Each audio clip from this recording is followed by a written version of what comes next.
La semaine passée, nous avons connu des petits soucis et nous n'avons pas pu être en mesure de partager ces moments avec vous. Aujourd'hui, on se retrouve avec bien sûr une pensée pour tous nos compatriotes qui nous ont quittés, que la terre de nos ancêtres leur soit douce et légère. Alors tout de suite, nous commençons notre émission ce soir avec bien sûr en premier une bonne nouvelle pour la République démocratique du Congo. Tout-Puissant Mazembe en finale de la Coupe de la Confédération. Ça a été concrétisé hier dimanche au stade Kamalondo à Lubumbashi. 0-0, c'est les scores à la fin du temps réglementaire et l'avantage du but marqué à l'extérieur donne donc la possibilité au Tout-Puissant Mazembe de rester sur l'échiquier continental pour attendre la finale qui l'opposera à la formation des Mouloudia d'Algérie. Nous parlerons également de ces dossiers qui est resté en suspens. Il s'agit donc de la 13e édition de la Coupe du Congo de volleyball. L'événement a eu lieu au stadium de Martyrs de la Pentecôte et ça passait en direct sur les antennes de votre chaîne, bien sûr antenne A, mais la finale n'est jamais allée à son terme. Le verdict est tombé. C'est donc la formation de Mwangaza qui remporte cette édition. Nous allons en parler ce soir avec la présidente de l'entente urbaine de volleyball de Kinshasa, Madame Christiane Nzouzi Namani. Et elle a vécu cet événement. Elle va essayer de nous en dire un peu plus. Et puis sur ces plateaux, chers téléspectateurs, n'oubliez pas, nous avons d'autres actualités qui sont également hyper importantes pour vous. Vous avez besoin de les savoir parce que la Lina Foot a démarré depuis le week-end dernier à Lubumbashi, à Bukavu, je voulais dire, zone de développement Est, en attendant bien sûr le coup d'envoi ici à Kinshasa, la zone de développement Ouest et Centre-Sud, pourquoi pas. Alors, comme toujours sur le plateau, je retrouve enfin mon ami et mon complice de tout le lundi, c'est Bern Eilandbar. Il est avec nous, ensemble nous allons essayer de parler en fait de ces demi-finales dans les deux versions de la compétition de la CAF. Nous parlons donc de la Coupe de la CAF et puis de la Ligue des Champions. Bonsoir Bern. Bonsoir Marceline. Un peu crispé là, qu'est-ce qui se passe? Non, seulement heureux de te retrouver toi et puis nos innombrables téléspectateurs. Voilà, qui t'ont manqué sérieusement. Oui, pourquoi pas. C'est tout à fait normal, donc on ne pouvait pas faire mieux à Rio. On va attendre peut-être ce qui va se passer en 2020 à Tokyo. Peut-être que ça sera bien pour nous? Oui, il faut toujours garder espoir, Marceline. N'oubliez pas qu'on a connu beaucoup de problèmes. Donc que nous ayons déjà été présents à Rio était l'objectif, comme ils viennent de le dire. Ça n'a pas été mal non plus, que nous avons été représentés d'une manière ou d'une autre, mais on aimerait quand même que 4 ans plus tard, nous ayons la capacité de glaner quelques médailles, pourquoi pas. Et d'amener des personnes capables de nous défendre. Voilà, parce qu'il y a des pays africains qui font ça. Et c'est pas sorcier que d'aller remporter une ou deux médailles. La Côte d'Ivoire l'a fait. Voilà. Alors, chers téléspectateurs, à présent, nous allons nous intéresser au handball, parce qu'en fait, la 33e édition de la Coupe du Congo de handball l'a vécu également à Kinshasa, au terrain annexe du stade de Martyrs de la Pentecôte. Les équipes arrivaient à compte-gouttes, mais finalement la compétition a tué en quelques jours seulement. On a fini. Nous allons rester dans ce monde-là de la balle qui se touche avec la main pour après prendre le football, bien entendu. Et maintenant, là, nous allons nous intéresser au volleyball. Le volleyball, c'est donc avec cette décision prise par la Fédération congolaise de volleyball de Kinshasa. Donc, désormais, c'est Mwangaza qui a été sacré champion de cette édition de la Coupe du Congo de volleyball, la 13e du genre, mais c'était sans tenir compte d'un certain nombre de paramètres. Beaucoup de gens s'insurgent contre cette décision parce que pour l'instant, en tout cas, il y avait d'autres éventualités. À la limite, on penserait peut-être à une finale à rejouer ou à la limite essayer de condamner pratiquement toutes les deux équipes et prendre peut-être le deuxième classé ou le troisième pour en faire le champion. Question de punir ces équipes-là qui ont gâché la fête. Malheureusement, ça n'a pas été le cas. Et à la base, 2 enfants mystérieux. 2 enfants au comportement mystérieux qui se retrouvaient dans la tribune d'honneur du stadium des Martyrs de la Pentecôte qui ont gâché la fête. Le verdict est tombé le week-end du 17 septembre dernier à propos de la finale interrompue de la 13e édition de la Coupe du Congo des volleyball entre le VC Espoir et le VC Mwangaza pour raison d'envahissement du terrain. Suite à la présence supposée mystérieuse de 2 petits enfants soupçonnés féticheurs, la fédération a tranché et déclaré Mwangaza vainqueur de cette 13e édition. Le VC Espoir a fait appel. Le contenu de cette histoire rocambolesque et qui révèle du surnaturel nous est conté par Christiane Nzouzi, présidente de l'entente urbaine des volleyball de Kinshasa, d'où les 2 équipes sont sociétaires. Les rapports du commissaire au match accusent les 2 équipes. Les rapports du major Raoul qui était chargé de la sécurité, accuse les deux équipes. Les rapports du premier arbitre, qui est le maître, la pièce motrice de l'événement. Donc son rapport également accuse les deux équipes. D'ailleurs, je demanderai aussi au comité olympique tout d'abord de tenir compte de ces trois rapports, et aussi de responsabiliser la fédération. Pourquoi responsabiliser la fédération? Parce que le premier arbitre a arrêté les matchs avant le temps réglementaire. La police était là, la police pouvait bien rétablir la situation. La police pouvait bien rétablir la situation. Quand le premier arbitre a arrêté les matchs avant le temps réglementaire, cela signifie que non, l'arbitre aussi était en faute. Donc la faute là incombe à la fédération, parce que c'est la fédération qui était l'organisatrice. Voilà ce que moi je peux dire. L'organisatrice, quand vous engagez la police, donc vous endossez aussi toute la responsabilité de tous les actes qui vont se passer sur les lieux. Cela signifie que non, la 13e édition a été organisée et à sa finale, il y a eu quelques problèmes. Mais les problèmes là, on pouvait bien rétablir la situation parce que la police nationale était là. Donc ce sont des professionnels qui pouvaient bien rétablir l'ordre perturbé. Mais pourquoi, on doit aussi se poser la question, pourquoi le premier arbitre aussi a interrompu les matchs avant les temps? Il a interrompu les matchs, on n'avait même pas mis 30 minutes. Et pourtant, qu'est dit le règlement? Donc si les troubles persistent après 45 minutes, là on interrompt les matchs. Mais il n'y a pas eu un grand trouble pour qu'on puisse aller à cette décision-là. Si l'arbitre n'a pas respecté les timings, cela signifie que non, la responsabilité incombe à la fédération. Donc la fédération ne pouvait pas responsabiliser les VC Espoir pour ces désagréments. Nous devons être légalistes et puis nous devons toujours nous référer aux documents, aux textes. Il y a même le premier arbitre dans son rapport qui a demandé, quand il a parlé, il demandait à la commission de discipline d'utiliser la jurisprudence. C'est le mot que moi j'avais retenu du premier arbitre.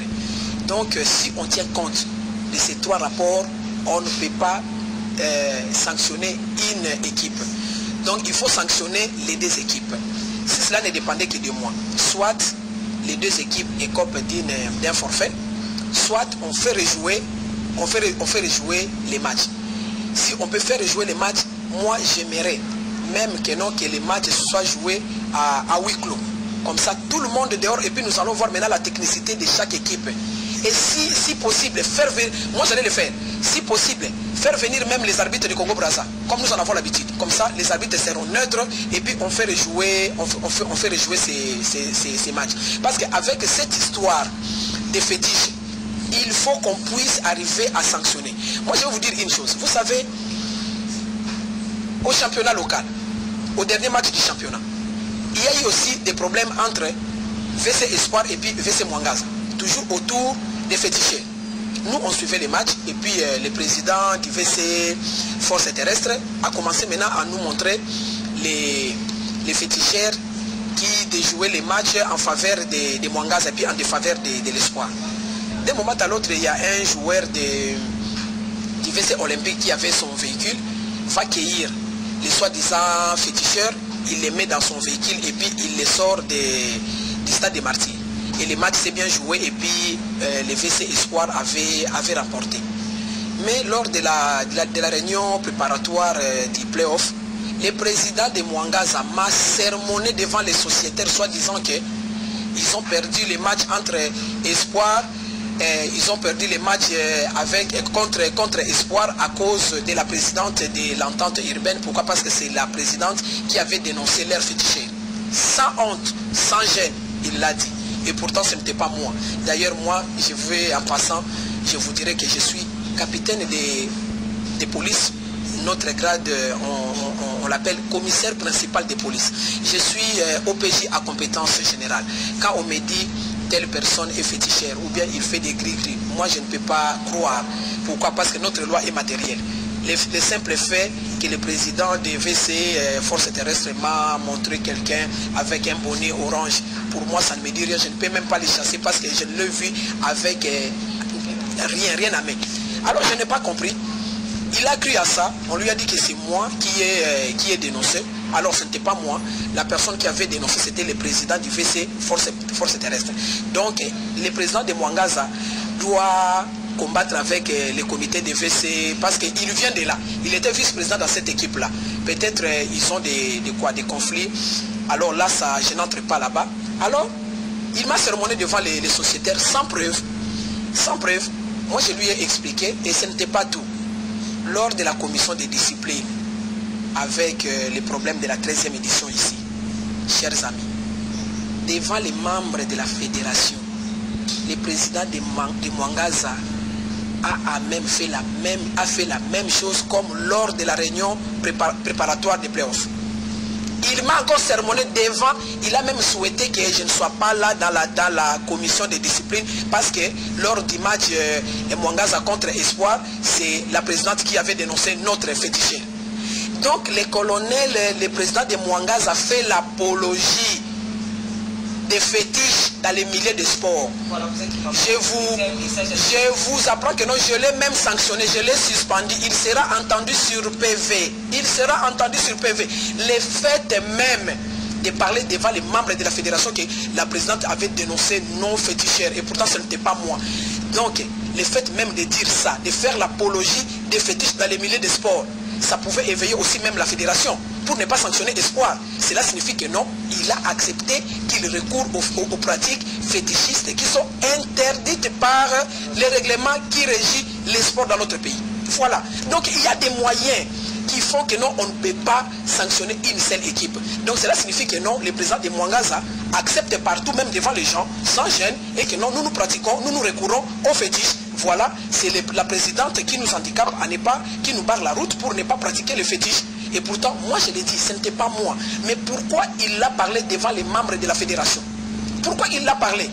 Non, on doit recourir à la jurisprudence. Le fait de parler, moi je peux dire qu'il a parlé parce que le tuteur de son équipe est 4e président à la fédération. Voilà. Maintenant là, tout le monde commencera maintenant à donner son interprétation. On a favorisé Mwangaza parce que son tuteur est 4e vice-président à la fédération. Moi aussi, je suis sermonné. Pourquoi? Parce que le tuteur du président Mwangaza est à la fédération. Ça nous met un peu mal à l'aise. Mais moi, je dis ceci. Il est colonel dans l'armée. Moi, je suis capitaine. Mais quand nous sommes au sport, c'est la loi sportive qui prime sur les règlements militaires. Cela signifie que non, moi, je suis capitaine, mais je suis son chef du côté volleyball. Je l'ai sanctionné. Il sera entendu sur PV. Parce qu'il a tenu des propos diffamatoires. Il ne peut pas les faire. Et puis, il ne peut pas venir faire l'apologie de fétiches dans les sports. Nous devons faire confiance aux parents qui nous confient leurs enfants. Comment se fait-il que non, dans une famille où on prie, on ne touche pas aux fétiches, on ne consulte pas les féticheurs, et vous allez amener les fétiches chez les enfants d'autrui? Est-ce que vous avez demandé l'autorisation pour pratiquer ces histoires? Moi je dis les fétiches existent. Pourquoi? Parce que si ça n'existait pas, si ça ne pratiquait pas dans les milieux de sport, la loi sportive en RDC n'allait pas les interdire. Donc les parents nous confient leurs enfants. Nous devons être responsables de nos actes. Nous ne pouvons pas décevoir les parents. Moi, je ne pratique pas les fétiches. D'ailleurs, je suis jumelle. Comment se fait-il que non, moi, j'accepte à ce que mon fils puisse jouer dans telle équipe et puis dans cette équipe-là, on pratique les fétiches? Non, non, ça ne peut pas marcher. Ça ne peut pas marcher. Si les fétiches, si on peut croire aux fétiches, si à tout moment on peut recourir aux fétiches, mais il faut aussi à Rio aussi, quand nous partons aussi à Rio, que nous puissions aussi, d'ailleurs, Rio c'est loin. Je vous dis, il faut assister même une fois à la compétition africaine de volleyball en Égypte ou bien en Tunisie. Vous allez voir comment est-ce que les Maghrébiens jouent le volleyball. Si vraiment les fétiches existent, si on doit mettre dans la tête de nos enfants et que non, nous allons gagner par des fétiches, il faut aussi aller gagner aussi au Maghreb. Hein. Il faut gagner aussi au Maghreb parce que nous avons aussi, le sport c'est une grande équipe, mais le sport s'est classé, oui, c'est un exploit parce que nos équipes se classent toujours 20e, 21e place. Mais maintenant, le sport a occupé la 6e place. Cela signifie que non, Espoir a compris, il faut quoi? Il faut jouer avec le coaching. Parce que si vous comptez sur les fétiches, d'ailleurs, vulgairement on dit que non, qui se casse à combien de fleuves nous survolons quand nous sommes dans l'avion? Combien de fleuves pour dire que non, si on compte, si les fétiches, c'est les fétiches qui jouaient. Oh, mais on allait gagner tous les matchs à la compétition africaine de volleyball. Voilà, donc il ne faut pas, il faut enlever cette idée-là. Donc on doit arriver, moi du côté de l'entente urbaine de volleyball à Kinshasa, chers amis, nous devons accepter de regarder en face la vérité qui crève les yeux. Dans le monde de volleyball, on doit accepter de regarder la vérité, on doit accepter des gens qui vous disent des vérités. Moi je dis que non, que le comité olympique se base sur les 3 rapports, tiennent compte des 3 rapports, et aussi l'arbitrage aussi qui avait coupé, interrompu les matchs avant les temps réglementaires, c'est tout. Avec un prime, une finale perdue de justesse face à l'APR 1-0, peut-être que ce club incorporera dans son effectif leur joueur Tadi Etekama qui a purgé ses 2 années de suspension. La sanction a expiré le samedi 17 septembre dernier. Allez, on va parler maintenant du football, le domaine qui nous intéresse le plus. Rapidement, on va évoquer en fait le tirage au sort de la CAN Dame 2016. Ça va se dérouler en novembre prochain. Ça sera au Cameroun. Le Cameroun s'apprête déjà à pouvoir faire mieux. Et en attendant, bien sûr, qu'on donne la parole parce que la RD Congo ne sera pas présente. On va suivre ça. Je vous prie, Monsieur le Premier ministre, de remuer les 2 boules pour tirer le pays qui sera dans le groupe A. Premier.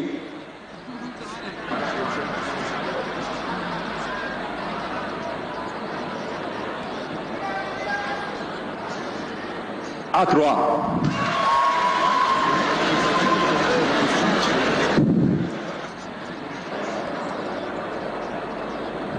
Merci. Cette boule sera en groupe B, dans le groupe B. Le Ghana.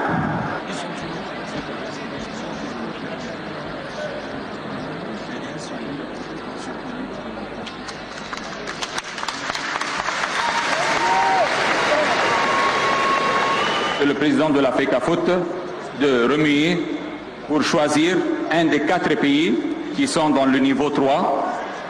La première boule tirée sera en groupe A. Sera dans le groupe A. Tournez.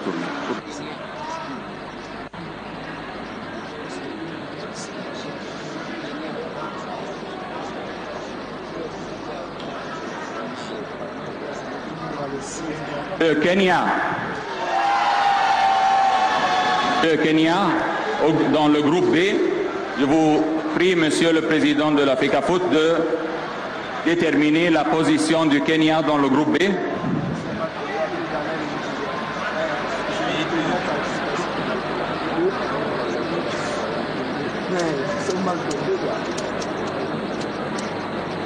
B4. Le Kenya sera en position B4. Merci, monsieur. Merci beaucoup. Merci, madame. Je vous remercie pour votre participation. Merci, madame. Merci.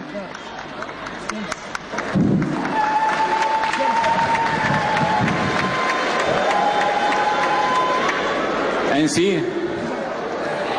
pour faire un récapitulatif du résultat du tirage au sort de la 10e édition de la Coupe d'Afrique des Nations féminine Cameroun 2016, le groupe A se compose du Cameroun, de l'Égypte, de l'Afrique du Sud et du Zimbabwe.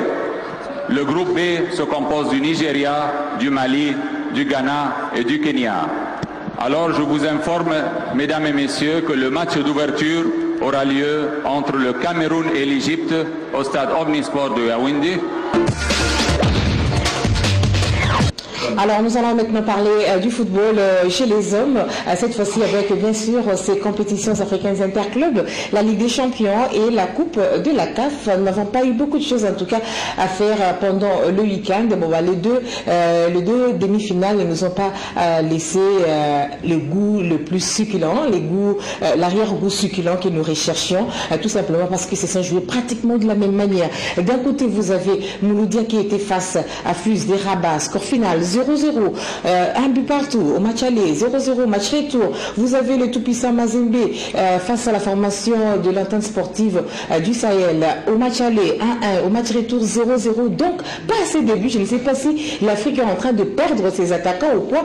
Qu'est-ce qui se passe exactement? C'est ce que nous allons essayer de débattre dans cette émission avec, bien sûr, Bernard Landbar, qui est là, notre analyste maison.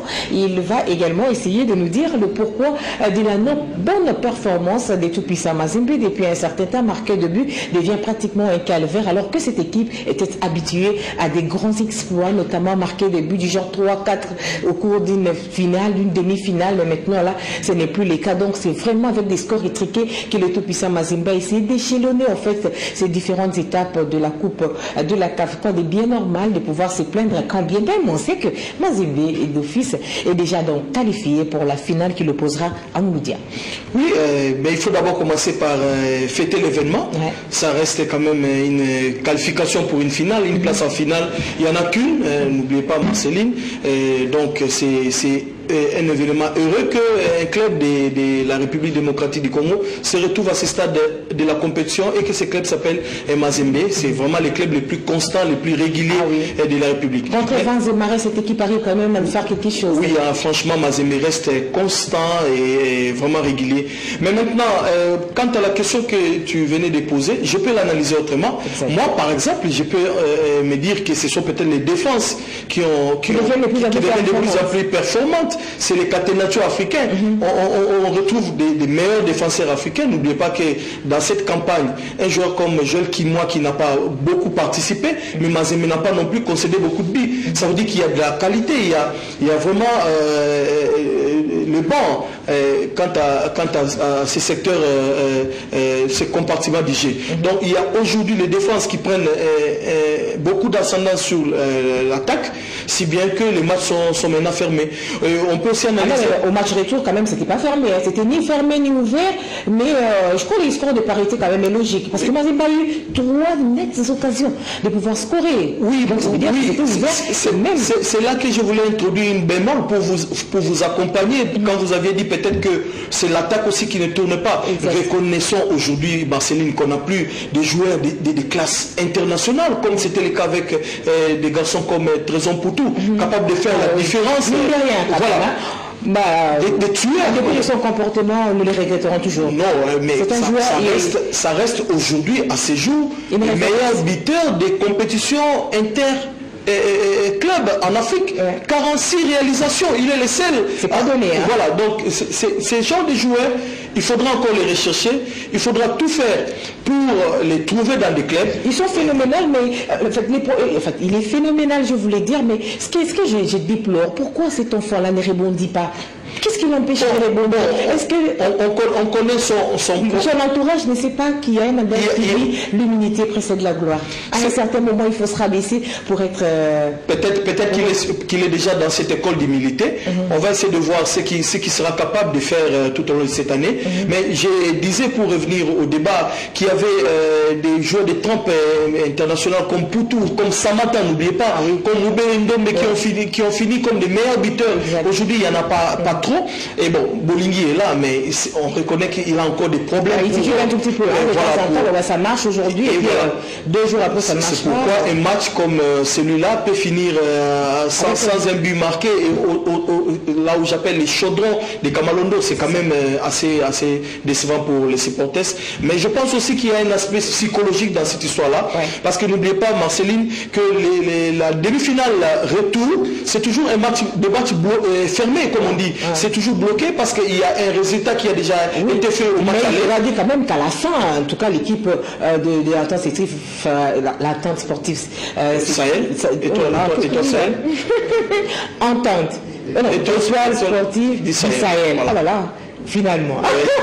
C'est arrivé. Donc cette équipe-là avait quand même ouvert les jeux à la dernière minute parce qu'en fait, peut-être qu'ils étaient à la recherche d'un but. Mais ils n'avaient plus rien à perdre, Marceline. Ils étaient dans l'obligation. Ils avaient un handicap, ils ont encaissé chez eux. Mais justement, c'est pourquoi ils ont ouvert les jeux et ils ont beaucoup menacé aux 10 dernières minutes parce qu'ils voulaient à tout prix marquer les buts du break. N'oubliez pas que Marceline, que Mazembe a déjà perdu, je voulais dire, une finale dans son stade à cause justement de cette gestion qualification. Exactement. Parce que c'était face à l'entente, à l'Espérance de Tunis. Ouais. Je pense les Sfaxiens, c'était Sfaxien je pense. Et Mazembe a perdu face à Sfaxien parce que simplement ils voulaient conserver et à la dernière minute ils ont pris un but. Que Mazembe n'ait pas pris de but cette fois, c'est déjà quand même... Mais s'il faut passer peut-être au travail de l'entraîneur, est-ce que cet entraîneur rassure depuis un certain temps? Avec ses scores étriqués, bon, ben, Mazembe quand même est arrivé en finale, une chose est vraie. Hein? Bon, Marcelo, n'oubliez pas que les entraîneurs ont chacun sa philosophie. Il y a des entraîneurs qui aiment les jeux, qui aiment offensif, porter la balle vers l'avant, mais il y a des entraîneurs qui aiment être un peu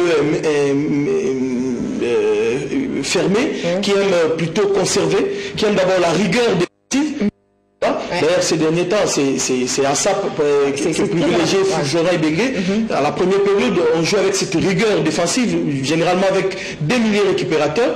Et à la deuxième période, on ouvre un peu léger. Exactement. Comme ça, on s'assure qu'on ne prend pas de but. Mais on peut trouver l'occasion de marquer le but du break et voilà, de passer. Je pense que dans le football, ce qui compte, c'est le résultat. Et Mazembe se retrouve encore une fois en finale d'une compétition interclub. Je pense que bravo à lui, Ibervelid. Au début, il a communiqué quand même beaucoup de problèmes. Il n'était pas en communion avec les supporters de Mazembe, mais maintenant qu'il leur offre cette finale, je pense qu'il mérite quand même des ovations et surtout et voilà, quelle que soit la manière dont on parvient à quelque chose, l'essentiel c'est les résultats. Voilà. Et Mazembe est arrivé à les faire, grâce à lui peut-être. Alors rapidement, avant d'éclore ces dossiers, on va quand même rappeler que Mazembe affrontera Mouloudia, ça sera en finale. Oui, Mazembe affrontera encore une fois un club du Maghreb. Mazembe en a l'habitude. Aujourd'hui, si vous regardez les statistiques de compétition interclub africain, vous voyez aucun club de l'Afrique centrale ou de l'Afrique noire capable de défier autant les clubs du Maghreb que Mazembe. Donc aujourd'hui, Mazembe, c'est le symbole de la résistance, de l'hégémonie maghrébienne consacrée depuis plus d'une décennie en Afrique. Et il n'y avait que des clubs maghrébins qui se retrouvaient en finale des compétitions et qui gagnaient des titres. Et heureusement qu'il y a eu Mazembe pour les défier et il le fait si bien. Je pense que Mazembe n'est pas favori aussi pour cette finale-là. Mais voilà, Mazembe n'est pas favori pour cette finale. Il faudrait également dire une chose que la patience des Mazembe a dépassé les bornes, dont les tout-puissants Mazembe a décidé de porter plainte à la CAF pour 23 000 $ américains déboursés pour soutenir l'équipe de... c'est quoi? C'était l'entente sportive sétif, hein? Comment on dit ça encore? L'étoile sportive d'Israël. C'est cette équipe-là donc qui était en finale de la Super Coupe contre le tout-puissant Mazembe la saison passée et finalement ils avaient contracté une dette pour pouvoir subvenir à certains besoins sur le plan local et depuis il n'y a plus rien, donc le président ne veut même plus répondre, donc il faut 23 000 et Mazembe a décidé de porter la plainte auprès de la Confédération africaine de football. C'est une affaire à suivre, on espère que Mazembe rentrera dans ses droits. Je pense que c'est une triste affaire malheureusement parce que 23 000 $, c'est pas pour ça que l'étoile sportive du Sahel va courber les chines aux instances de la CAF, parce que franchement il n'y aura plus que le remboursement de cette modique somme, mais il y aura aussi les dommages et intérêts qui seront imputés à ces clubs-là, ce qui est quand même dommage. Et surtout les mauvais comportements affichés par les dirigeants de cette équipe. Alors rapidement, à chers téléspectateurs, nous allons changer de cap, on va quitter le tout-puissant Mazembe tout en souhaitant d'ailleurs à ces clubs congolais toutes les bonnes chances du monde, avec espoir de voir une finale extraordinaire, une finale à la hauteur ou à la dimension internationale de tout-puissant Mazembe. Ça nous fera énormément plaisir. Nous croisons les doigts pourvu que ça nous fasse plaisir avant la fin de l'année. Ce sera agréable pour la République démocratique du Congo d'ailleurs, qui s'active depuis un certain temps pour ce qui concerne le mondial 2018. Ça se passera en Russie. La RD Congo tient à tout prix à se retrouver là-bas. Et voilà, le 8 octobre, ça sera donc le premier événement face à la Libye au stade de Martyrs de la Pentecôte sous le coup dès 18h30. Et pour cela, nous avons donc institué une rubrique que nous appelons En route vers les mondiales. C'est pour soutenir les léopards de la République démocratique du Congo à se retrouver à une phase finale de la Coupe du Monde 44 ans après. Donc 44 s'il faut tabler jusqu'en 2018 parce que c'est en 1974 que nous avions participé à l'unique phase finale d'une Coupe du Monde. La République, par la FECOFA interposée, tient mordicus à voir les léopards de la RD Congo en phase finale de la Coupe du monde de football Russie 2018. Pour y arriver, il faut l'apport de tous. Voilà pourquoi, depuis les débuts du mois d'août, l'initiateur du projet, Constant Omari, président de la FECOFA, a amorcé une série de contacts avec toutes les couches représentatives de la société susceptibles de contribuer positivement à son éclosion. Les autorités de relais, les élus nationaux, les structures de soutien aux équipes nationales, la presse, la liste n'est pas exhaustive. Mettons un accent particulier sur sa rencontre avec les léopards qui ont fait la gloire de la RD Congo en 1968 et 1974. Ils ont d'abord marché sur l'Afrique avant de se retrouver premiers de l'Afrique noire à se qualifier pour la phase finale de la Coupe du monde en Allemagne. Qu'avez-vous exactement dit au numéro 1 de l'organe technique du football congolais? Nous devons gagner. Nous devons gagner ce match-là pour avoir la qualification. Nous sommes toujours en contact 2 fois quand il le faut. L'engagement qui anime les léopards depuis le premier sacre en 2009 à la première édition du CHAN fait admettre à tous les férus du ballon rond congolais que c'est faisable pour 2018 en Russie. Ne reste qu'à réunir tous les paramètres dans la solidarité consensuelle. Voilà, c'était le dossier léopard de la République démocratique du Congo. Mais avant, bien sûr, d'échanger, on va parler de nos clubs parce que la Ligue nationale de football, le championnat a repris déjà à l'Est depuis le 25 septembre dernier. Ici, à Kinshasa, ou peut-être dans la zone de développement ouest, ça sera pendant cette semaine. On n'a pas encore la confirmation, mais en tout cas, tout semble bien se passer pourvu que l'on tienne compte de ce calendrier. Et par rapport à cela, nous allons nous attarder sur 2 clubs de Kinshasa, notamment l'ASV Club, qui a été finaliste au tournoi de Grand Lac qui s'est passé au Rwanda. C'est quand même un bon entraînement pour cette équipe de Kinshasa. Oui, c'est une très belle préparation. N'oubliez pas qu'ils étaient à 2000 mètres d'altitude à Boutaré pour peaufiner un peu la préparation physique. Et du coup, ils ont eu l'occasion de ce tournoi de Grand Lac pour sortir un peu la gêne physique qu'ils avaient accumulée dans les jambes et qui se retrouvent en finale. Je pense que c'était une belle affaire. Même si je n'ai pas retrouvé assez d'inspiration dans le compartiment attaque de cette équipe de V-Club, je trouvais qu'il n'y avait vraiment pas assez d'inspiration, vraiment pas assez de combinaisons travaillées. Mais je pense que la Ligue nationale de football va peut-être aider ces clubs à bien continuer son bon nombre de chemins. Voilà, et puis les derniers clubs Motema Pembe défi cette saison, c'est de se retrouver en Afrique la saison prochaine. L'Afrique ou rien, c'est l'objectif assigné cette saison au staff technique et joueurs de DSMP par les Imaniens, supporters de ces clubs de Kinshasa. Pour y arriver, toutes les batteries semblent être mises en marche.